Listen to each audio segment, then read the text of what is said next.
Sekjen PSSI, Yunus Nusi memberikan update naturalisasi Martin Paes untuk membela timnas Indonesia. Yunus Nusi pun enggan menjanjikan peluang Martin Paes dapat membela timnas Indonesia pada putaran ketiga kualifikasi Piala Dunia 2026 zona Asia.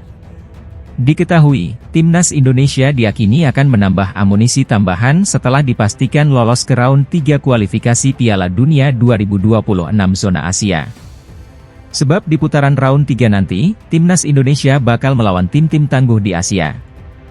Adapun tim asuhan Shin Tae-yong tergabung dalam grup C bersama Jepang, Australia, Arab Saudi, Bahrain, dan Cina. Maka dari itu, demi dapat bersaing di babak tersebut, timnas Indonesia membutuhkan tenaga tambahan pemain keturunan. Salah satu tambahan amunisi yang tengah diperjuangkan adalah sosok kiper FC Dallas, Martin Paes. Sejatinya Martin Paes sudah melakoni sumpah menjadi warga negara Indonesia, WNI, pada akhir April 2024. Namun proses naturalisasi Martin Paes masih terganjal aturan FIFA. Saat ini, Martin Paes sedang menunggu sidang pengadilan arbitrase olahraga, CAS, untuk bisa membela timnas Indonesia. Martin Paes harus menempuh jalur tersebut karena kiper FC Dallas itu ternyata pernah membela timnas Belanda U21 pada ajang kualifikasi Piala Eropa U21 2021 yang saat itu usianya sudah memasuki 22 tahun. Sementara berdasarkan regulasi FIFA, seorang pemain bisa berganti dan bermain untuk tim nasional lainnya jika berusia di bawah 21 tahun pada saat terakhir bermain baik itu tim junior ataupun senior di pertandingan resmi. Namun hingga saat ini belum diketahui kapan sidang CAS itu bakal rampung. Dikatakan Sekjen PSSI, Yunus Nusi, pihaknya pun seakan pesimistis Paes bisa memperkuat skuad Garuda secepatnya. Sebab PSSI saat ini masih menunggu kabar baik dari CAS soal nasib Paes. Masih proses. Kita tunggu saja soal Martin Paes, kata Yunus Nusi. Saat ditanya seberapa besar peluang Paes bisa membela timnas Indonesia dalam waktu dekat, Yunus mengaku sampai saat ini pihaknya belum bisa memberikan kepastian. Menurutnya, PSSI berusaha keras agar Paes bisa segera menjadi kiper tim Merah Putih. Untuk itu, saat ini mereka masih terus menunggu dan berusaha semaksimal mungkin agar Paes bisa segera bergabung. Kami belum tahu tetapi sudah berupaya maksimal mengurus Martin Paes, kata Yunus Nusi. Sebelumnya, anggota Komite Eksekutif, Exco, PSSI, Arya Sinulinga juga memberikan update soal update naturalisasi Martin Paes. Dikatakan Arya Sinulinga, saat ini proses naturalisasi Martin Paes masih terhambat. Kami masih berharap Martin Paes, kata Arya Sinulinga. Martin Paes perkembangan masih coba terus, di FIFA masih ada peluang, di CAS juga ada peluang, berbarengan semua, prosesnya, sambung Arya Sinulinga. Saat ini, PSSI terus menunggu jadwal sidang di CAS untuk menentukan nasib Paes. Belum kita jadwal sidangnya, kata Arya. Siapa yang bisa nentuin jadwal sidang? Nggak bisa kita atur-atur jadwal sidang pengadilan, tutur Arya. Kalau nggak ada celah sih enggak, diajukan ke CAS, kata Arya. Maksudnya gini, kalau kita enggak coba dia jadi WNI malah kami enggak punya kesempatan untuk memperjuangkan dia. Karena kami gak bisa memperjuangkan dia kalau bukan WNI, nah ini kan ya harus berani. Apapun harus dilakukan, jelasnya. Arya pun berharap agar Martin Paes bisa menjadi amunisi tambahan timnas Indonesia di putaran ketiga kualifikasi Piala Dunia 2026 zona Asia. Kami berharap gitu, bisa tampil di putaran 3, ujar Arya. Apalagi Martin Paes sudah WNI. Sudah lengkap semua, dokumennya, ada paspor, tutupnya.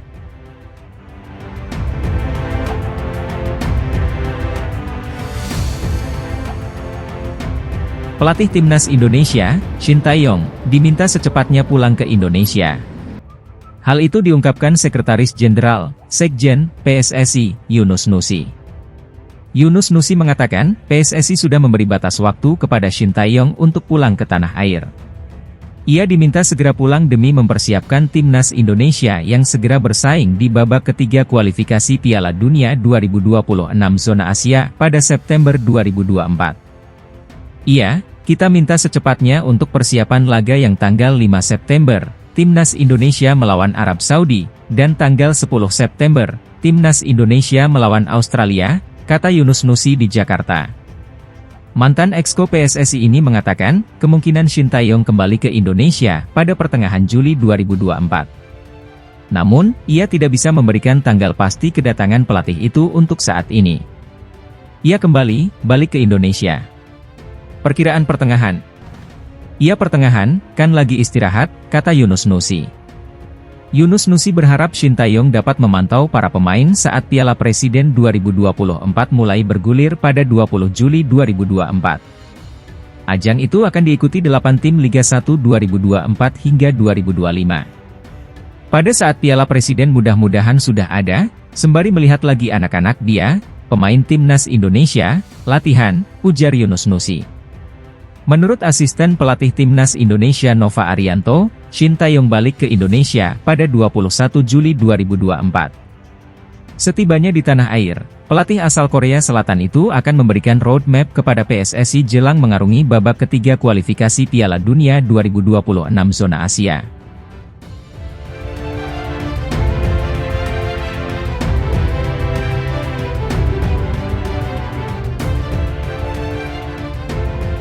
Timnas Indonesia sekarang sudah siap-siap untuk cari pemain naturalisasi baru untuk menghadapi putaran ketiga kualifikasi Piala Dunia 2026 zona Asia. Pemain naturalisasi baru sudah masuk radar Timnas Indonesia, 2 nama sudah dikantongi. Dan kedua nama tersebut juga memiliki statistik yang hebat sebagai pemain, dan ternyata salah satunya merupakan mesin pencetak gol. Sudah tentu, jika Timnas Indonesia ingin menambah jumlah amunisi pemain tambahan lagi, karena mengingat putaran ketiga kualifikasi Piala Dunia, Indonesia di bawah asuhan Shin Tae-yong akan menghadapi lawan yang kuat. Maka dari itu, opsi penambahan 2 pemain calon naturalisasi ini, bisa menjadi solusi untuk mempertajam komposisi pemain, serta kedalaman skuad Garuda, untuk bertanding pada putaran ketiga. Untuk yang penasaran, kedua nama calon pemain naturalisasi Timnas Indonesia adalah Kevin Dix dan Ula Romeni. Mereka berdua merupakan 2 pemain yang sudah masuk radar Timnas Indonesia. Kevin Dix dirinya merupakan pemain FC Copenhagen di Liga Denmark. Dia merupakan pemain bek tengah, akan tetapi dia juga bisa merangkap untuk menjadi bagian depan seperti striker. Ula Romeni, dia adalah pemain muda yang punya potensi, dia adalah pemain FC Utrecht. Bahkan Ula bisa dijuluki sebagai calon mesin pencetak gol di lini depan buat Timnas Indonesia, jika dilihat berdasarkan statistiknya yang bagus. Kedua pemain ini memang benar-benar ingin dipercepat proses naturalisasinya. Mengapa? Karena 2 pemain ini bisa untuk memperkuat lini tengah dan lini depan Timnas Indonesia, yang dibutuhkan pada putaran ketiga. Kita bedah dulu, statistik Kevin Dix. Dirinya merupakan pemain berusia 27 tahun, dan memiliki harga pasar yang tinggi sebesar 69,53 miliar rupiah, bahkan lebih tinggi daripada harga Tom Haye. Statistik Kevin Dix berdasarkan klub yang dilansir dari Transfermarkt, sebanyak total 26 gol, dan 28 assist. Ini semua berdasarkan statistik dari dirinya dengan berbagai klub yang pernah dijalani oleh Kevin Dix. Kini giliran Ula Romeni, pemain muda yang bisa dibilang bertalenta, karena dirinya di usia yang masih muda yaitu 20 tahun. Namun sudah bisa bahkan banyak mencetak gol untuk dirinya sendiri di usia seperti itu, dia merupakan pemain depan, alias striker. Berdasarkan statistik Transfermarkt untuk data klub dari Ula Romeni, dirinya bisa dibilang sebagai mesin pencetak gol.